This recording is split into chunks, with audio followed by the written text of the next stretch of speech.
Welcome back to the class. So in this class now we are looking at the derivatives of quotient. So quotient, we call it quotient rule. So now let's see how to explain.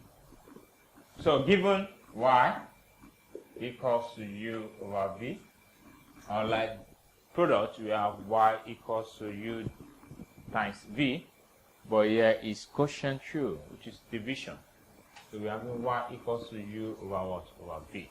So the derivative, the y, derivative y over what?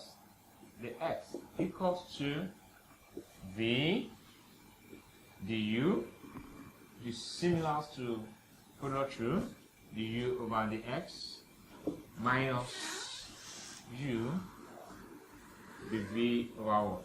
The x over v squared. Over what? V squared. So we have the derivatives of this quotient, which is y equals to u over v equals to the y over the x equals to v the u over the x minus u the v over the x over what? V squared. So thanks for watching this video. In the next class we'll be solving questions on quotient rule. So see you next class.